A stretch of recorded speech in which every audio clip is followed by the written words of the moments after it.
Olá pessoal, vamos a mais uma aula do nosso curso de Quântica, continuando o capítulo 5 sobre teoria de perturbação. Então na aula passada a gente começou a fazer a teoria geral para um sistema de espectro contínuo e discreto e não degenerado, e hoje nós vamos continuar essa parte. A gente fez a correção em primeira ordem, apresentamos as equações gerais, fizemos a correção em primeira ordem, e agora então vamos fazer a correção que a gente chama em segunda ordem. Né? Então, basicamente, o que a gente tem... Laser aqui. A ideia, vamos usar a mesma ideia que a gente fez até agora, que seria expandir o vetor desconhecido, que nesse caso é a correção em segunda ordem, na base formada pelos autovetores do H0, que é o hamiltoniano não perturbado, ou hamiltoniano do qual a gente sabe a solução. Né? Muito bem, então, significa que nós vamos escrever a correção em segunda ordem da energia dessa forma e vamos usar o que a gente já descobriu na correção em primeira ordem. Então, essa parte aqui é conhecida, a gente determinou já quem são os AMs, portanto, a gente sabe quem é o autovetor, o vetor N1, a correção em primeira ordem. Então, essa aqui seria a equação que a gente tem que resolver para a correção em segunda ordem, lembrando aqui que tanto o N1 quanto a correção em primeira ordem da energia já são conhecidos. Então, as coisas desconhecidas aqui é a correção em segunda ordem da energia, que está aqui, e o autovetor, ou a correção em segunda ordem nos estados do sistema. Bom, então, aqui embaixo a gente só fez a substituição, né, de quem são as coisas. Aqui incluímos o vetor N2, né, segunda expansão, aparecem os coeficientes BM, e do lado de cá a expansão em N1, e aqui essa expressão aqui a gente é tudo conhecido, né? Então, lembrando, a ideia então aqui é que determinar o vetor, a correção em segunda ordem na energia, é determinar os coeficientes BM da mesma forma que a gente fez para a correção em primeira ordem na energia, determinando os coeficientes de N1, os AM, né? Muito bem. Então fizemos a substituição aqui. Daqui para cá, nós usamos o fato de que os estados, os ket M0, são autovetores de H0. Então a gente vai ter aqui o E0M menos E0N, multiplicando M0. E do lado de cá a gente deixa do jeito que está. Vamos usar um truque parecido com o que a gente fez na correção em primeira ordem. Vamos multiplicar por um Bra qualquer da base, né? Ou seja, o dual de um vetor arbitrário qualquer da nossa base, que nós vamos chamar de K0. Bom, se a gente faz isso aqui são números reais, e a gente obtém então esse produto. Aqui a mesma coisa, né? E aqui é a mesma coisa. A gente sabe que quando a gente resolveu o problema do H0, a gente montou uma base ortonormalizada, então eu vou ter aqui delta de Km, vou ter aqui delta de Kn, né? De forma que a gente pode então reescrever essa expressão assim: do lado de cá, como isso aqui é delta de Km, o único coeficiente aqui que sobrevive é o BK. Eita, não era para fazer isso. Não.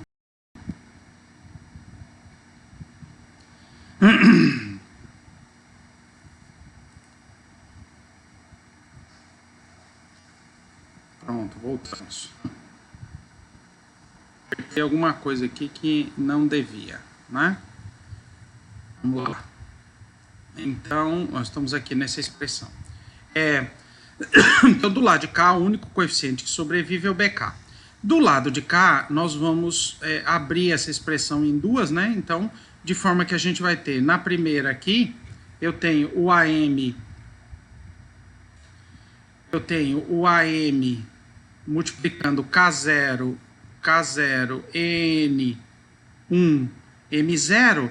Como isso aqui é um número, vai ficar delta de Km de novo e sobra o coeficiente AK. Aqui, na outra somatória, eu vou ter uma somatória em M com os elementos de matriz do termo perturbativo VKM. E do lado de cá, eu tenho delta de Km, tá? Beleza. Então, essa é a expressão que a gente tem que resolver, que permite a gente determinar os BKs em função da correção em segunda ordem da energia. Lembrando que todo o resto é conhecido, né? Os As são conhecidos e o EN1, a correção em primeira ordem da energia, é conhecida. Então vamos fazer a mesma coisa que a gente fez para a correção em primeira ordem da energia. Vamos pegar o caso primeiro, K igual a N. Para o caso K igual a N, o que eu vou ter? K igual a N aqui vai dar zero. Então do lado de cá eu tenho zero. K igual a N, eu tenho AN e N1. E aqui eu vou ter VNM e do lado de cá eu tenho a correção em segunda ordem da energia. Tá? Então isso aqui, veja, é interessante porque ele permite que a gente escreva a correção em segunda ordem na energia em função dos elementos de matriz do termo perturbativo. Né? Então, veja, se eu olhar essa expressão e isso aqui, eu poderia dizer, e lembrando que o AN EN1 é zero, então esse termo é zero, né? Então, nessa somatória aqui, como o AN também é zero, nessa somatória eu não vou ter o M igual a N, então usando essa propriedade aqui, a gente vai, esse primeiro termo vai ser zero e essa somatória, então, a gente vai trocar por uma somatória em M diferente de N e a gente obtém, então que a correção em segunda ordem na energia, né, passando a somatória para o lado de lá, é uma somatória em M diferente de N, de AM VNM, lembrando que os AKs, os coeficientes AKs, que a gente determinou, né, são os coeficientes para correção em primeira ordem na energia, a gente determinou do item anterior, eles são dados por essa expressão, ou seja, são os elementos de matriz divididos pela diferença de energia, para K diferente de N, porque o coeficiente AN é zero, então a gente tem imediatamente o valor do elemento de matriz da correção em segunda ordem na energia, né? Porque vai ficar o AM aqui vai ficar o VMN multiplicado por VNM, então é como se fosse o transposto, né? Então isso aqui fica módulo de VMN quadrado dividido pela diferença de energia e a somatória é para M diferente de N. Então com isso a gente já calcula a correção em segunda ordem da energia e veja que interessante. Ela depende dos elementos de matriz do termo perturbativo. Né? Então, por isso que, quando a gente comentou na aula passada, que quando eu vou calcular a teoria de perturbação, normalmente a primeira coisa que eu faço é escrever o termo perturbativo, a matriz, né, que representa o termo perturbativo, ou seja, o operador associado com o termo perturbativo, porque isso aí vai entrar, esses números, né, vão entrar em todos os aspectos aqui da nossa conta. Bom, nós fizemos para K igual a N, então vamos olhar essa expressão agora para K diferente de N. Então a primeira coisa que acontece é que esse termo vai zerar, né? E para K diferente de N a gente pode substituir no lugar dos AMs os seus respectivos valores e a correção em primeira ordem da energia, que a gente já obteve também. Então, lembrando, né, os AK são dados por isso aqui, a correção em primeira ordem de energia é o elemento de matriz da diagonal, né, do termo perturbativo, de forma que aqui a gente vai ficar BK, N, do lado de cá fica do jeito que está, porque BK é o coeficiente que a gente quer determinar, e do lado de cá substituir as coisas conhecidas, né, esse termo vai ser zero, então, substituindo todas as coisas conhecidas, dividindo todo mundo por EK menos EN, né, a gente tem então os coeficientes EKs do termo perturbativo de segunda ordem do estado do sistema, né? Que então seria esse aqui seriam todos os termos perturbativos e de novo veja que depende então dos elementos de matriz do termo perturbativo. Bom, ficou faltando um coeficiente, que é o Bn, né? Porque a gente fez, quando a gente faz K igual a N, esse termo some, então ficou faltando determinar ele e a gente usa a condição de normalização até segunda ordem em lambda, né? Então, significa o quê? A gente... Ah, aqui é aproximado, ó. Aqui seria aproximado, viu, gente? Tem que corrigir aqui. Então, eu vou normalizar o estado que eu estou procurando para o sistema e vou considerar a correção até segunda ordem e dizer que isso aqui é igual a 1. E aí eu abro essas contas aqui, preservando somente os termos até segunda ordem. Então, veja, por exemplo, que o termo em lambda ao cubo, que apareceria desse vezes esse, ou lambda quarta desse vezes esse, ou desse vezes esse, a gente não incluiu aqui nessa soma de baixo, então a gente está normalizando só até segunda ordem lambda. Né? No lugar onde está o N1 e o N2, a gente substitui pelas correções que a gente tem, né? O Bra N1 vai aparecer a estrela no complexo conjugado dos A's vezes M0, multiplicando N0, e assim por diante. Substituo todos aqui, então no lugar do N1 aqui aparece o AM1, no lugar do N2 está aqui a expansão, né? Todo mundo então, certo? Vamos lá então, analisar essa expressão. Esses termos todos aqui são produtos envolvendo elementos da base que dá delta de Mn. Então, em todas essas somatórias aqui, só vai sobreviver o termo M igual a N. Né? Esse termo aqui é o que sobra. Esse termo aqui é o que sobra para a gente ser analisado. Porque esse aqui já é igual a 1. Né? A gente já está supondo que isso aqui, que a solução para o hamiltoniano não perturbado, a gente já sabe e a gente já ortonormalizou essa base. Né? Então, o que vai sobrar para a gente analisar é essa expressão. Então, vamos lá. Então, esse produto aqui, aqui eu tenho uma soma que vai fazer produtos com aqui, eu uso a distributiva, porque é tudo produto válido, né? Coloco as duas somatórias separadas, então eu vou ter a estrela M' AM, M'0, M0, né? Agora, quando eu faço isso aqui, lembrar que isso aqui vai dar delta de M', né?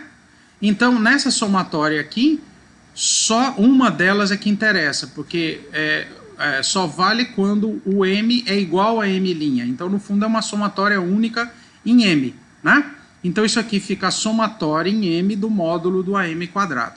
Se a gente substituir a expressão, então, tudo que sobrou, né? Aqui vai sobrar só o coeficiente AN, aqui só vai sobrar o coeficiente AN, aqui só vai sobrar o BN, aqui só vai sobrar o BN, substituindo aqui todas as expressões que a gente tem, né?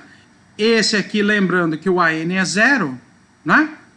Então, esses dois termos somem, e do lado de cá, então, fica uma somatória no que a gente não sabe que é o BN.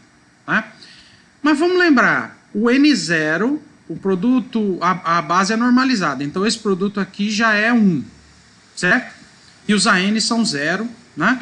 E se a gente considerar o BN real, o que é que a gente vai ter? A gente vai ter que essa soma aqui, ó, lambda ao quadrado, somatória em M de módulo de AM quadrado, mais lambda ao quadrado BN, lambda ao quadrado BN, ou seja, 2 vezes lambda ao quadrado BN, porque eu vou considerar real. Isso aqui tem que ser 0, né? Porque isso aqui já é 1, então todo o resto aqui tem que ser 0, né? Então, se a gente fizer isso aqui, a gente determina que quem é que vai ser o BN, então? Metade da soma em M dos AM quadrado, tá? Que são conhecidos já, porque a M a gente já determinou na expressão anterior. Se a gente lembra que os coeficientes são esse aqui, que o AN é 0, nessa somatória aqui eu vou ter todos os termos menos o termo M igual a N, substituindo a expressão, então, a gente tem para o valor de BN, substitui isso aqui dentro, né? Para K igual a M, então a gente tem essa expressão para os coeficientes BN. Portanto, a gente tem, então, agora a correção até segunda ordem na energia, que é essa expressão aqui, né? Então, a nova energia do sistema é a energia anterior, mais o valor médio do termo perturbativo nos estados de interesse, mais a correção em segunda ordem, que é a soma, veja que interessante, é a soma, vezes lambda quadrado, né? Que é o termo de segunda ordem, é a soma de todos os elementos de matriz ao quadrado, menos aquele da diagonal, né? Então, quando eu estou calculando a correção em segunda ordem do EN, nessa correção em segunda ordem aqui, nessa parte, a energia EN, a correção em segunda ordem não envolve os elementos de matriz da diagonal, porque é M diferente de N. Então, envolve todos os outros elementos de matriz do termo perturbativo e as diferenças de energia, né? E o estado do sistema até segunda ordem, lembrar, né, o que é o estado do sistema até segunda ordem? É o N0 mais lambda N1, a correção em primeira ordem, mais lambda 2, a correção em segunda ordem, escrevendo aqui as expansões e colocando no lugar dos coeficientes tudo que a gente descobriu até agora. O que a gente vai ter? Essa pequena expressãozinha aqui. Então aqui é o N0, aqui é a correção em primeira ordem, que a gente já tinha visto, e tudo isso aqui agora é a correção em segunda ordem. Esse primeiro termo aqui vem do BN, né, que a gente acabou de determinar, e esse segundo termo aqui vem de todos os outros. Então esse aqui seria o BN, então a contribuição do estado N, né, então seria uma contribuição adicional que aparece do estado N0, mas veja que ele é uma correção que depende de lambda ao quadrado. E aqui é a contribuição de todos os outros estados do sistema. Tá? Beleza.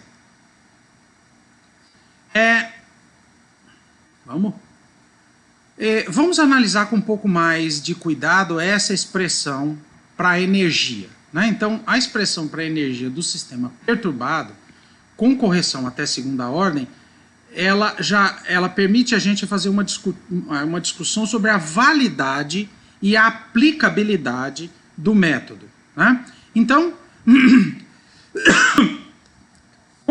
como é uma teoria de perturbação e a gente está considerando que o termo perturbativo introduz uma pequena correção na energia, o que tem que acontecer? Na sequência, cada um dos termos aqui que aparecem, eles têm que ser menor do que o anterior. Então, a ideia aqui é que o termo de correção em primeira ordem na energia tem que ser bem menor do que o EN. E a correção em segunda ordem na energia tem que ser bem menor do que a correção em primeira ordem na energia, né? Então, se a gente analisa exatamente essa comparação do termo da correção em segunda ordem com a correção em primeira ordem, a gente pode traduzir isso nessa expressão, né? Ou seja, lambda Vn módulo, né? Porque a correção pode ser positiva ou negativa, né? A gente vai discutir isso já já. Significa que, como esse termo aqui tem que ser muito menor do que esse, tem que ser maior, ou seja, esse termo aqui, desculpa, tem que ser muito menor do que esse, significa que essa razão aqui, ó, essa razão aqui, Vmn ao quadrado, tem que ser menor do que o Vn. Então, como é que isso aqui pode ser satisfeito? Se, na verdade, os elementos de matriz for menor do que a diferença das energias envolvidas nos dois elementos de matriz que a gente está calculando. Então, se à medida que eu pego um determinado estado EN para calcular a correção, a diferença para as outras energias é de tal forma que o elemento de matriz do termo perturbativo é menor do que a diferença de energia, ou seja, se eu tenho os níveis de energia aqui e a correção representa diferenças pequenas que não chegam até os próximos níveis, significa que eu estou dentro do limite da teoria de perturbação. Isso é super importante. Então, a condição de aplicabilidade da teoria, então aquilo que a gente falou no início do capítulo, que é a contribuição ser um termo pequeno, ele pode ser traduzido pela seguinte expressão: os elementos de matriz fora da diagonal do operador, que representa o termo perturbativo, tem que ser pequeno quando comparado com as diferenças entre as energias dos estados não perturbados correspondentes, né?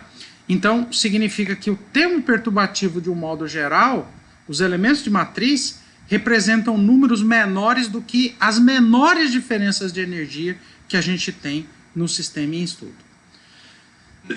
E se a gente olha para a expressão da correção para o estado, tanto a correção em primeira ordem quanto os dois termos que vêm da correção em segunda ordem, principalmente esse primeiro termo e esse segundo termo da correção em segunda ordem, ele traz uma informação interessante.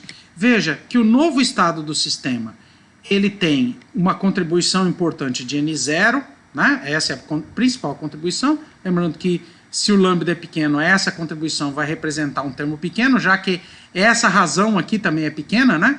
Porque se esse número é muito menor do que esse, essa razão é pequena, o lambda já é pequeno, então esse termo aqui, que é o primeiro termo da correção em segunda ordem, na verdade, contribui pouco. A maior parte do N0, ou seja, a maior parte do estado original, né? Original, ou seja, para o estado que a gente conhece, a solução, ou o estado ideal, vamos dizer assim, né? Do hamiltoniano ideal, que contribui para o estado de interesse, ele vem dessa parte. E veja que os outros dois termos que a gente tem na correção em primeira ordem e segunda ordem envolvem outros estados diferentes. Veja que é uma somatória de M diferente de N. O que significa que no novo estado tem contribuição dos outros estados em tese de todos os outros. Então, isso aqui significa que a perturbação, ou termo perturbativo, mistura diferentes estados originais. E veja que a intensidade da mistura... Então, o peso de cada estado não perturbado na composição do estado perturbado, ou seja, quanto que cada um desses estados vai contribuir no estado final, vai depender dos elementos de matriz, porque veja, quem é que está multiplicando o M0 aqui? A razão entre o elemento de matriz e a diferença de energia. Então, o estado que vai contribuir mais são aqueles em que essa razão é maior. Tá? Então, a gente já poderia imaginar a estados muito distantes, ou seja, se eu tenho um determinado EN que eu estou querendo calcular, a correção. Um estado que tiver com energia muito maior lá em cima, a menos que o elemento de matriz seja grande, o que normalmente não é, porque a gente espera que ele seja pequeno, esse estado lá adiante, em termos de energia, vai contribuir muito pouco para a composição dos estados finais. Então, isso aqui é interessante, que indica que a perturbação ela tem uma tendência de misturar os estados que estão próximos. E a intensidade dessa mistura depende dos elementos de matriz, principalmente os fora da diagonal, né? São os elementos de matriz fora da diagonal que entram em todas as expressões, né? Os elementos de matriz fora da diagonal do termo perturbativo, a razão dele com a diferença da energia que vai determinar o peso de cada estado na mistura.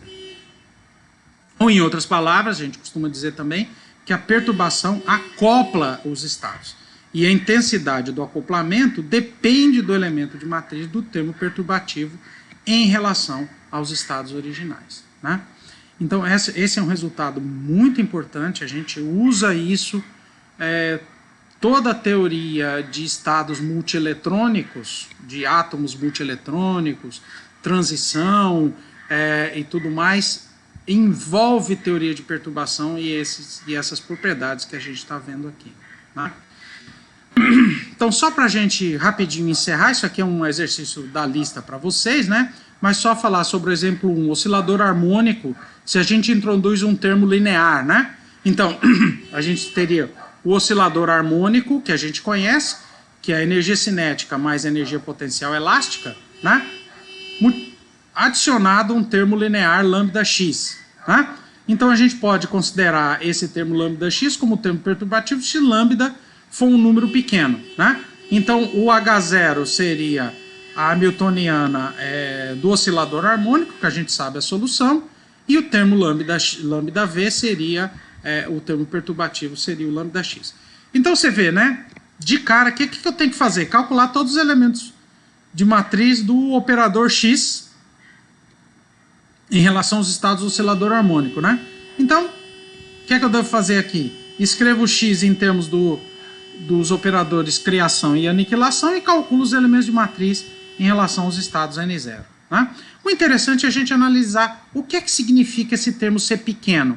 Então, se a gente pega a curva do potencial, né? Então aqui eu fiz um gráfico, por exemplo, considerando lambda igual a 0, 1, 2 e 5, né? Nessa expressão aqui, x² mais lambda_x, e fiz o x variando no intervalo grande. Né? Agora, se a gente olhar de perto, veja que lambda igual a 0 e lambda igual a 1, as curvas são muito parecidas, mas lambda igual a 2, você já começa a ter uma diferença, e o lambda igual a 5, por exemplo, você tem uma grande diferença aqui, você tem um deslocamento sensível na posição da parábola, né? Tá certo? Então, o que é que a gente chama perturbação pequena vai depender do que é que a gente está considerando, né? Então, se a gente pega, por exemplo, essa visão mais ampliada aqui, no gráfico de cima, parece que todos eles são iguais, né? Mas se a gente olha um intervalo de x pequeno, significa, se eu estiver considerando os estados de menor energia, estado fundamental, primeiro estado excitado, esse termo lambda x aqui, ele pode ser importante a depender da intensidade do lambda. Se eu estou considerando estados altos, ou seja, estados de energia bem alta, então todos esses lambdas aqui poderiam ser considerados pequenos em relação às energias, né? Bom, aqui é só relembrando, né? A gente pode escrever o operador x em termos de A e A adaga, e aí calcular os diferentes elementos de matriz, lembrando a ação do operador criação e aniquilação nos estados do oscilador harmônico, e o resultado final está aqui, já podem usar isso aqui como gabarito, né? Esse aqui está na lista de exercícios para vocês fazerem, calcular a correção em primeira ordem e em segunda ordem de energia, por quê? Porque se a gente olhar para essas expressões aqui, para A e A adaga e a expressão de x, a gente vai ver que o termo da diagonal, ou seja, o valor médio do operador x do termo perturbativo é zero, né? No estado n, porque o A leva o estado n para n menos 1, o A adaga para n mais 1, então se eu multiplico por n dos dois lados no elemento de matriz, vai dar zero, né? Então a correção em primeira ordem na energia é zero, e isso aqui é importante porque normalmente quando isso acontece, a gente calcula a correção em segunda ordem na energia. Isso é muito comum, a gente ter que calcular e até a correção em segunda ordem na energia e aí determinar então os valores dos novos estados de energia. E também a correção em primeira ordem na energia é interessante porque acopla os novos estados com os estados n, n-1 e n mais 1, e depende então da intensidade do termo perturbativo. Isso também é muito comum. A correção em primeira ordem na energia é zero, mas a correção em primeira ordem nos vetores, ou seja, nos estados do sistema, é o suficiente para a gente discutir. Então, normalmente, isso é muito comum, a gente ter que calcular até a correção em segunda ordem na energia, mas poder parar na correção em primeira ordem nos estados. Olha que tem um cara buzinando aqui na rua de casa. O que o cara está fazendo, não sei. Enfim, o oscilador harmônico, um outro exercício da lista, é com correção lambda x ao cubo, e aí discussão interessante aqui também, como é que seriam essas expressões, né? Então, para diferentes valores de x, esse aqui é o gráfico do potencial, então vê que à medida que o lambda vai crescendo, às vezes até bem pouquinho, eu já começo a ter uma diferença bastante grande no potencial, né? Então, o truque é o mesmo, é escrever x em termos dos operadores A e A adaga e calcular os elementos de matriz do operador x ao cubo. Vocês vão ver que os elementos de matriz do operador x ao cubo, eles são desse tipo, então ele só tem essa propriedade, né, o n com o n mais 1, né? E, portanto, a correção em primeira ordem na energia também é zero aqui nesse caso, né? E aqui tem uma discussão interessante, né? Até que ponto o estado continua ligado depois da perturbação, né? Se eu vou olhando numa escala cada vez maior do intervalo em x, né? Então aqui, por exemplo, eu estou fazendo um gráfico para x variando de menos 10 até mais 10 numa unidade arbitrária. Aqui de menos 30 a mais 30. Então você vê que nessa escala aqui parece que o estado continua preso, né, por um potencial, ou seja, valeria energias mais baixas. Se eu já aumento um pouquinho, ou seja, se eu aumento os estados de energia que eu estou considerando, o termo perturbativo já permitiria que o estado se desligasse, né? E se eu vejo um intervalo maior ainda, então vê que todos os valores de lambda considerados aqui no intervalo, na verdade eu já não tenho mais um estado ligado, então precisa muito cuidado por até quanto a gente pode aplicar a teoria de perturbação. Nesse caso aqui eu diria para lambdas muito pequenininhos, né? E se eu estou considerando os estados mais baixos da energia do sistema, que é normalmente os casos em que a gente aplica a teoria de perturbação, né? Então, essa aí é a conclusão da teoria de perturbação aqui só poderia ser aplicada para os estados de baixa energia comparado com o termo perturbativo, né? Então, seria, por exemplo, uma boa correção para o estado fundamental, primeiros estados excitados e assim por diante, a depender da intensidade do lambda que aparece aqui, né? Se o lambda for bem pequenininho. Bom, vamos encerrar essa aula por aqui. Na próxima aula a gente começa agora a falar sobre a teoria de perturbação na forma matricial, que é uma forma alternativa do que a gente fez até agora. Até a próxima aula então, pessoal.